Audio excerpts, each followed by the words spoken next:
This is Dr. Christopher Jones with Colorado Springs Orthopedic Group. This is a video put together just talking about some tips and tricks for the double row cuff repair. First, this is just a simple crescent-shaped tear looking from the back with a 30-degree scope. Tip 1 is to make sure at the beginning of it, before you start your repairs, really do a thorough bursectomy. If you don't, what will happen is you get halfway through the case and you have a bunch of suture in there and the bursa starts to really swell. This is that inferior lateral fold of the bursa, and this, if you kind of start here and take this up, it'll all the bursa will nicely fall into your shaver. If you don't take care of this, it can end up being a problem at the end, and you don't have to have the shaver in there when you have your sutures.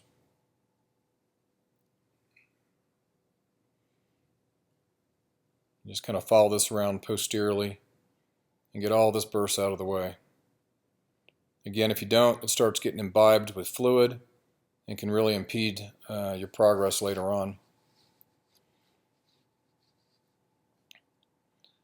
Next tip is after you get ready to do your repair, switch to a 70-degree scope from the posterior portal. That gives you a nice bird's eye view of the tuberosity and the articular margin and really is helpful in putting your anchors in. So here I just have a spinal needle looking at the trajectory for putting my anchors in.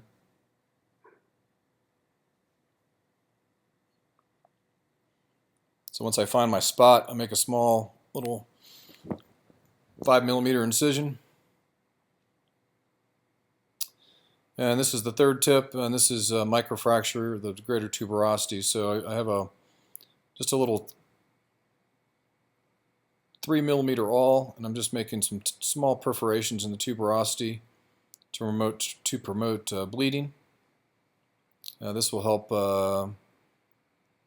at least theoretically, help with the healing process. These bone marrow elements will seep out of the bone and into the repair site and bring all the healing factors that will assist in the healing of this tear.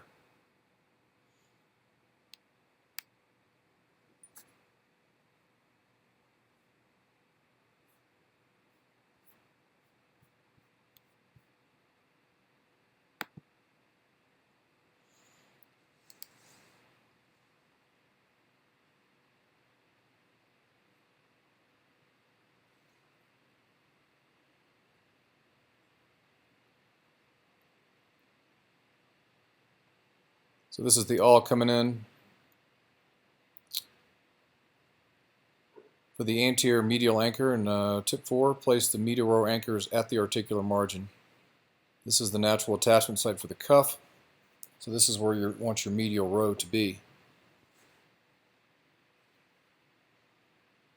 This is an Arthrex swivel lock, which is loaded with a number 2 fiber wire as well as a fiber tape.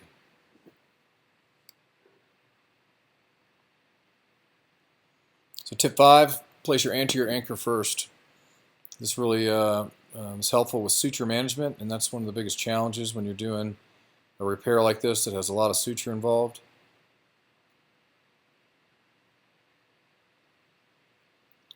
So I retrieve all my sutures out the lateral cannula, and I use a Passpor cannula. And again, with suture management, what I do is I look and see how the sutures are laid up in the anchor, and that helps me decide which sutures to pass first, because you want to pass them through the cuff without getting them tangled. So I'm coming in with an antegrade suture passer.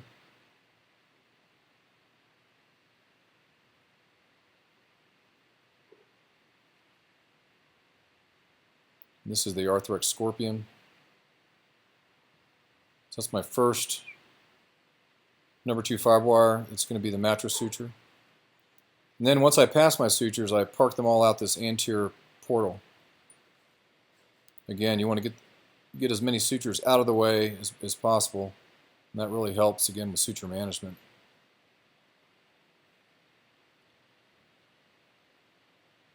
So I'm retrieving my other number 2 5 wire.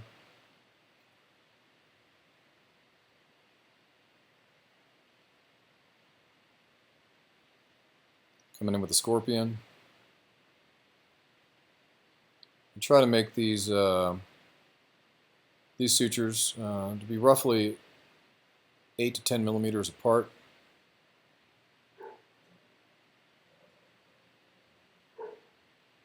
And then lastly I come in with my tape.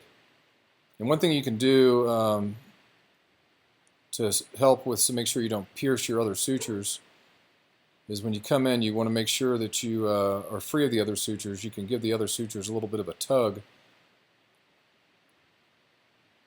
to make sure that you don't pierce them with the scorpion needle. So again, I got all my sutures passed with the first anterior medial row anchor.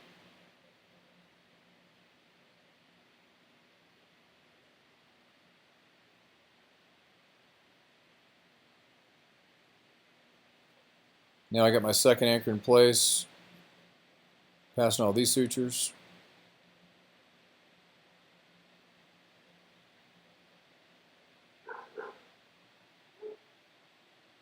And you can really control or help with suture management if you control where your sutures are in the cannula. If you park the sutures either on the anterior half or posterior half or inferior or superior part of the cannula, then you can work on the other side of the cannula with these passports, which makes it really nice.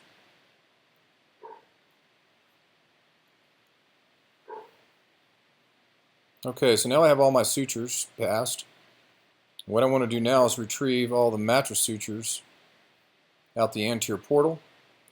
But I want to make sure that I get them on the right side of the tapes. So you can see here I'm going to move the tape up and out of the way so I can retrieve these mattress sutures medial to the tapes. And you can see here we get all the mattress sutures out anterior. That's tip 7. Now I'm coming with my tape retriever out the Passpor cannula, and I retrieve all 4 tapes out the Passpor cannula, and I'll park those in the inferior half of this cannula.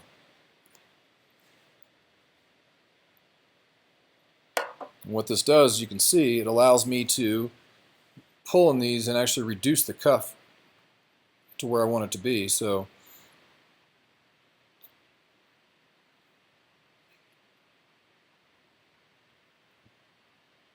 then while keeping these tapes on the inferior part, I retrieve one of each of the medial mattress sutures, and I keep those in the superior half or superior quadrant of the passport, and then I'll tie an external knot.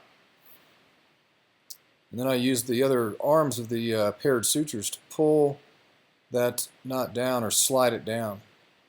And we're basically connecting the anterior and posterior anchors together. And then again I retrieve my other pair. Again, keep them on the superior half of the cannula so they don't get tied up with the or tangled with the tapes.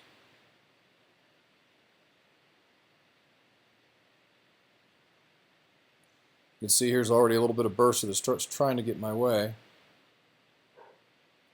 And then this is really the key, is you hold the cuff reduced with the tapes while you tie this medial row. So there's really no tension at all in this. You're just basically laying your knot down. You don't want to over tighten it, because if you over tighten it you could end up with a type 2 tear. So you're just kind of, once you have it reduced, you're just laying this down because you just want it to be opposed to that articular margin. And because the sutures are locked on the other side, you have to tie a non-sliding knot.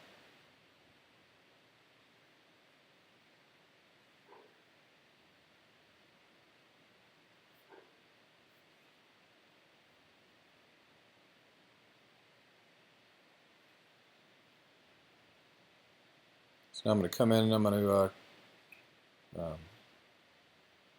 Well, still tying my knot, and then after I finish tying this knot, I'll come in and I'll snip these sutures or cut these sutures. And essentially at this point, the cuff is reduced.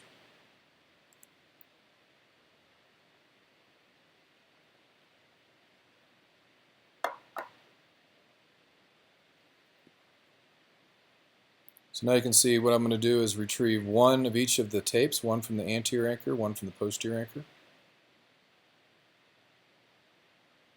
And here I will actually place my posterior anchor, posterior lateral anchor first.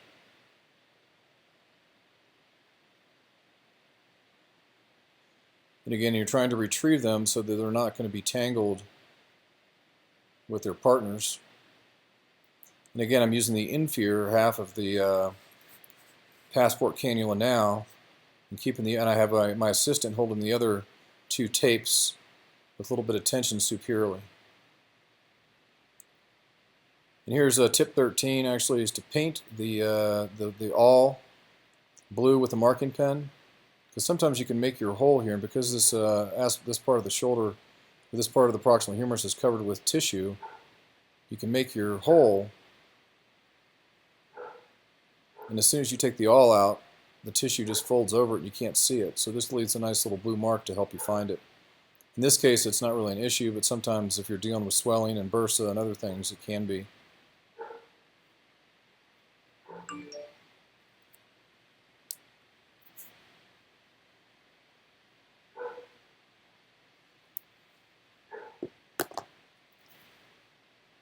So now I have those two tapes loaded on the 4.75 biocomposite swivel lock, and I tap this into place.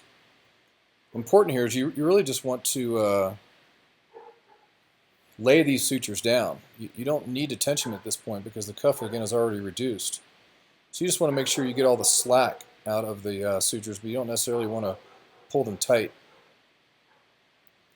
And this is before I started this technique of holding the cuff reduced and tying the medial row. Every once in a while I would put my two swivel locks in and one of my tapes would be lax because I was trying to reduce the cuff with the tapes, and I haven't seen that since I started doing this. So this technique has actually been a game changer. I've been much happier with the way these cuffs look.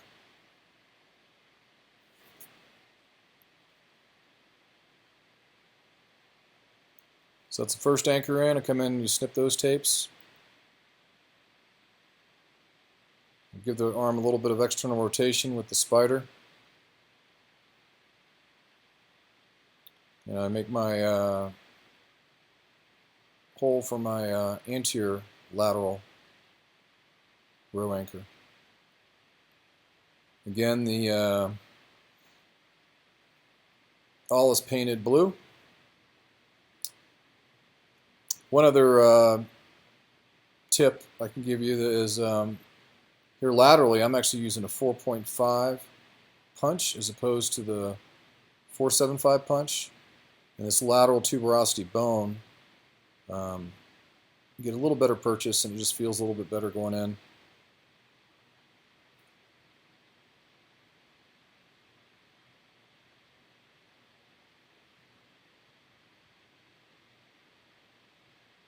So the nice thing about this construct is this is expandable. You know, I do the same technique with 3 medial row anchors or 4, depending on the size of the tear.